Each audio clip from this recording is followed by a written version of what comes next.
Bueno, buenas tardes, compañeros. Hoy voy a hablar de un tema bastante polémico y que puede ser delicado, el cual es los temas de la conquista, desmintiendo pues algunas mentiras coloniales y también republicanas. Pero para eso hay que repasar pues algunas cositas. Empecemos por repasar, según los conquistadores, qué fue lo que encontraron en América. Y ellos lo que decían es que encontraron pueblos primitivos, que encontraron pueblos que se comportaban como salvajes, pueblos caníbales que estaban en guerra, con líderes tiranos como caciques, que no eran civilizados y pues incluso que no tenían alma, ¿no? Pues bajo estas ideas los conquistadores como Hernán Cortés, Francisco Pizarro, Gonzalo Jiménez de Quesada y Sebastián de Belalcázar, que hace poco tumbaron una estatua de él en Cauca, pues junto a sus empresas destruyeron pueblos y otros los pusieron a servicio de la corona española y sobre esto fundamentaron una nueva sociedad llamada los virreinatos de las Indias.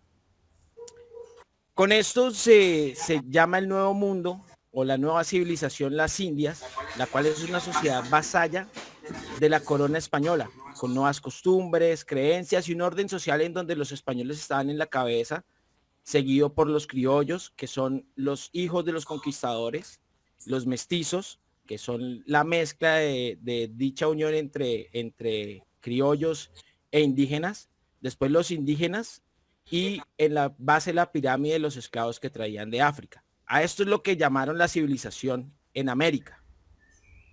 Pero bueno, aquí es donde surge la pregunta y es qué tan real son estas verdades narradas por españoles, las cuales también son los relatos fuente oficiales que nos han enseñado en el colegio y que se sigue enseñando en todas partes a día de hoy.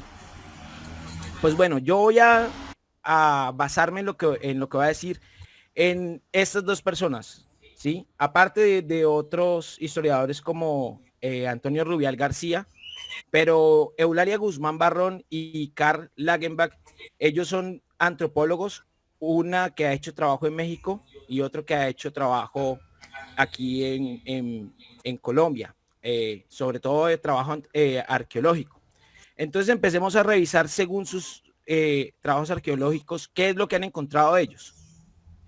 Según lo primero que ha encontrado la señora Eulalia es que la primera tesis en donde hablan que los aborígenes o los nativos americanos eran caníbales y hacían sacrificios es falso. ¿Sí? Ella dice que a través de los entierros no han encontrado pruebas certezas de los sacrificios y mucho menos del canibalismo, teniendo en cuenta también todas las herramientas rudimentarias prehispánicas que había acá. Con esas herramientas no alcanzaban a hacer los sacrificios descritos por los conquistadores en sus crónicas, aparte de otro tipo de relatos que han sido comparados como rituales, con los mismos rituales que narran pues, las crónicas y los jeroglíficos prehispanos, pues lo que han encontrado es que no hay una idea verdadera o concreta o concisa que se pueda comprobar sobre el canibalismo y los sacrificios humanos. El segundo es sobre los zipas, que los cuales esta es una ilustración de Lucas de Fernández de Piedrahíta, las crónicas de la conquista de Bacatá, de Bogotá, donde lo pintaban como al zipa como un rey hispano y como un señor feudal, un señor tirano que tenía a otros estados vasallos y que le rendían culto y pleitesía, ¿no? Y que le rendían tributo, etcétera, etcétera. Entonces, lo que han encontrado, sobre todo el profesor Carl, es que la construcción social de los muiscas era muy paternal, siendo el Zipa el gran pater o el gran padre de estas comunidades. Dicho cargo que muchas veces, y era lo más normal, era que no era hereditario, no era de herencia sanguínea, y que la construcción social dependía siempre de esta persona, la cual era responsable, no del tributo para él, sino del tributo para sus dioses, para poder contemplar un orden, porque había un orden muy estricto dentro de su cosmología o cosmogonía, y todos esos tributos eran los pagamentos que hacían a sus dioses, que después posteriormente eran devueltos con cosechas, devueltos con orden, con agua, con lluvias, etcétera, etcétera, etcétera. El otro gran mito es que dicen que estaban en guerra constante, o sea, que cuando llegaron aquí los conquistadores encontraron que todas las tribus estaban en guerra, peleándose, salvajes, y que eso facilitó la conquista. Y no es tan cierto. Lo que han descubierto, ¿sí?, es que el concepto de guerra que tenían sobre todo las tribus chibchas, las tribus muiscas de la área andina de nuestra tierra, es que la guerra, el fin de la guerra que ellos tenían, el cual pues obviamente existían disputas, las cuales vamos a ver más adelante, pero el fin de la guerra no era exterminar al otro, sino era más bien una concepción de disputa deportiva en donde resolvían sus problemas a través de algo muy parecido a la guerra, pero que el objetivo no era matar. De hecho, podían haber serios problemas si durante las disputas había muertos. De hecho, ahí narra el profesor Carr también en su libro que cuando habían ese tipo de disputas, los zipas se sentaban en la cima de la loma a ver la competencia y a ver cómo resolvían y a ver quién ganaba. Incluso muchas veces eran competencias sin contacto físico, muy parecido a la concepción de los olímpicos griegos, y esta concepción sobre todo que han descubierto de que los zipas, los líderes, se sentaban en la cima a ver las competencias, lo han descubierto a lo largo de todo el continente americano. O sea, que es probable que sea una práctica de las 5 naciones nativoamericanas. La otra es que se comportaban como salvajes y no tenían ninguna organización social, ¿no? Y por eso, sobre todo, Jiménez de Quesada habla de la monetización de Bogotá bajo la fundación, que es para poder darle un orden económico, y no. Lo que se sabe, que incluso la práctica de los mercados, para la gente que conoce los pueblos y que saben que de esto, en los días de mercado, es una tradición precolombina y que hacía parte de un orden estricto a lo largo del territorio de toda una organización social, económica y cultural que estaba muy bien organizada, en donde no necesariamente el intercambio se hacía a base de metales, sino a base de productos.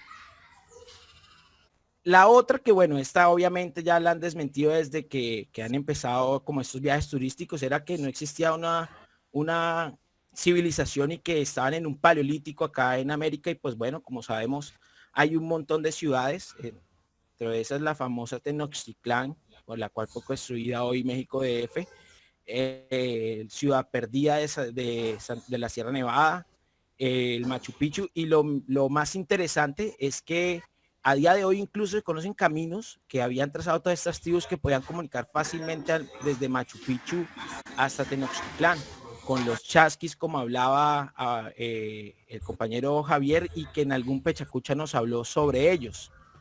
Pero bueno, como vemos, hay muchos mitos de los pueblos originarios, pero también hay que reconocer que hay mitos de los conquistadores. ¿Por qué? Pues porque se habla también de una leyenda negra en Europa, en donde toda el agua sucia se le echaron a los españoles. Y revisemos en verdad qué tan cierto y qué tan falso hay en eso. Por ejemplo, el primer gran mito es que el gran genocidio en América fue en mano de los españoles, y pues la muestra más clara es ver los nativos del siglo XX, quiénes son en Norteamérica y quiénes son en el resto de América, que si bien no vamos a desconocer todo el magnicidio que hubo por parte de los españoles llegaron con otra concepción diferente a la de los franceses y a la de los sajones, que ellos sí llegaron a exterminar y a asentarse como una propia raza, mientras que aquí llegaron con una necesidad de mezcla y mano de obra para poder explotar y financiar las guerras de la corona española. Y la evidencia de eso es, pues nada, veámonos nosotros a la cara y miremos qué tan lejos estamos de los nativos americanos. El otro gran mito es que se dice que cuando los indígenas vieron a los españoles, creyeron que eran enviados del sol y que por eso los conquistaron, ¿no? Que eran dioses, porque mejor dicho eran monos blancos caucásicos en caballos gigantescos. Y no, la verdadera razón de lo que veían las tribus indígenas era un fin del mundo, que venían pronosticando hace mucho tiempo algo. Apareció lo del Ragnarok vikingo, y que ese fin del mundo iba a llegar en manos del hermano menor que venía de Occidente. La razón por qué, pues porque se había perdido el equilibrio entre la relación del hombre, la naturaleza y el universo. que es la misma razón por la que había disputas entre las mismas tribus. Habían unas tribus que señalaban a otras de haber perdido esa conexión y por eso tenían como ciertos cercos entre ellos, pero a pesar de eso seguía habiendo una relación distante y cordial entre el intercambio de cosas. Pero este es el más importante, este creo, y es para donde quiero conducir el Pechacucha, y es la conquista la hizo la corona española, y ese es un gran mito, porque los primeros españoles que llegaron acá no vinieron bajo las banderas de la corona, eran empresas independientes que llegaron acá en busca, primero eran gente que estaba escapando de la peste negra, que eso sí fue las enfermedades lo que más mató a los aborígenes aquí en Latinoamérica. Segundo, venían en busca de gloria y en busca de oro, estaban escapando de un caos que se estaba dando en plena modernidad en Europa y sobre todo en el imperio español, que estaba enfrentando guerras por todos lados. ¿Sí? Incluso hay algo interesante que es lo que quiero resaltar. Siempre se relata la exigencia de ejemplo, Diego Velázquez era el gobernador de Cuba, siempre le exigía en cartas a Diego Colón, el gobernador de Santo Domingo, la independencia de sus tierras, y posteriormente Hernán Cortés, al conquistar Tenochtitlán, exigía la independencia del territorio a su gobernador, Diego Velázquez. Esta idea de independencia, entonces, a partir del siglo XVI va a permanecer, y es lo que quiero que tengamos claro bajo esta nueva perspectiva, ¿sí? Que en verdad disminuir el mito de la conquista de la corona es muy importante, porque en verdad el origen de los conquistadores, que desde que llegaron están exigiendo una independencia económica y financiera y del patrimonio y del poder sobre las tierras. Y esto es muy importante, desmentir estos mitos, porque nos da a entender también muchas cosas como sociedad. Entonces, para eso hay que entender cuál era entonces el contexto de los virreinatos durante el siglo XVIII. Sí, es que el contexto es que, bueno, después de que llegan estos conquistadores, pues bueno, la corona española envía sus propios representantes para que empiecen a sacar usufructo de lo que ya los conquistadores de forma privada, en concepto de empresa, que vimos el concepto de empresa en el Pechacucha de los vikingos, pues empezaron a pagar tributo. Entonces la organización social era los que gobernaran a los españoles enviados de la corona, que recogían los tributos y hacían las leyes. ¿Sí? Los descendientes de los conquistadores, los llamados criollos, están en la parte inferior de la base después, que solamente eran los del poder económico y no tenían tanto poder político como sí tenía la corona. Entonces estaban siempre sujetos a las leyes que vinieran de España. Después venía la raza, la nueva raza, la raza mestiza, que es la mano obrera, que eran hombres libres, pero era una base debajo de estas tres primeras, podemos decir, estos primeros estratos, esta primera organización social. Después estaban los nativos, a los que llamaban ahora campesinos, que eran los indígenas, bajo la figura de la encomienda o los encomendados, que es una especie de esclavitud libre, por decirlo así, porque ellos son libres, pero tienen que trabajar la tierra por mandato, por ley de la corona. Y pues por último, los afrodescendientes, que estos sí estaban como esclavos, pues abiertamente ante las leyes reales. Entonces aquí es donde nace el grito de independencia, que lo llevan son los criollos, que recordemos que los criollos son los mismos hijos y descendientes de los conquistadores. Y hay una leyenda, otra leyenda sobre los mitos, porque yo recuerdo muy bien que cuando estaba en el colegio, a mí me enseñaban que el primer presidente de Colombia había sido el Zipa Tibisaque, y era porque estos mismos criollos estaban atribuyendo una historia como descendientes de los mismos indígenas. Recordemos que muchas veces Simón Bolívar se atribuía a sí mismo como descendiente de Atahualpa Yupanqui. Entonces, lo que quiero que entendamos es que los mismos mitos que acabo de exponer, que son los mitos sobre los indígenas, y los mitos también sobre los españoles, los que los crearon son los mismos que crearon la independencia, que larga son los mismos descendientes de los conquistadores, y por eso pongo a la derecha la foto de Jeremías Springfield de los Simpsons, que hace una apología que esto pasó en toda América, en donde como nuestros héroes, o lo que hemos convertido en héroes nacionales, en verdad no era nada más que gente bárbara. Y me recuerdo el capítulo de Jeremías tratando de matar a George Washington, y en donde Lisa descubre que Jeremías Springfield, el gran héroe de Springfield, era un pirata asesino. Y entonces, bueno, a partir de acá nacen unas cosas, y era entonces cuál era el proyecto republicano de estos descendientes de conquistadores, haciéndose llamar a sí mismos criollos y americanos, y tomándose como bandera el indigenismo, ¿no? Y pues ellos seguían con la misma idea que tenía la corona española, la cual, esto es muy importante, primero modernizar el territorio trayendo gente de afuera, gente extranjera. Segundo, cristianizar a los herejes y a los paganos, que pues obviamente era la gente afro y la gente indígena. Segundo, tenían que mejorar la raza, y esto tenía un concepto muy importante que aparece siempre en los textos del siglo XIX, es la homogenización racial, y es cómo hacemos nosotros para tener una raza más homogénea. Esa era una idea que tenían ellos desde los virreinatos, y esta idea, que es la verdadera razón de la independencia bajo esta perspectiva, es la libertad de comercio y apertura económica a una globalización en un mundo de eurocentrismo, en donde se creía que el europeo y la raza europea era superior. Y esta idea de la libertad económica era porque los criollos no podían comerciar con los enemigos de España, los ingleses, los holandeses, etcétera, etcétera, etcétera, etcétera.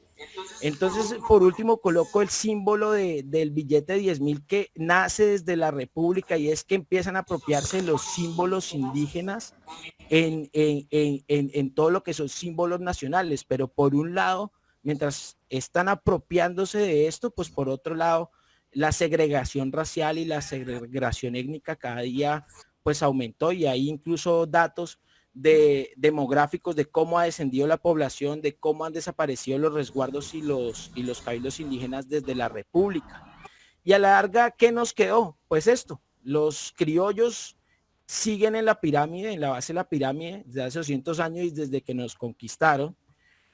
Nosotros tuvimos una gran crisis de identidad y una fuerte discriminación racial, ¿sí? Estos memes, a mí me encanta ese meme, hola suegra, vengo a mejorar la raza, y estoy seguro que como buen colombiano alguna vez hemos escuchado eso de mejorar la raza. Alguna vez hemos escuchado gritarle a alguien indio ignorante, ¿sí?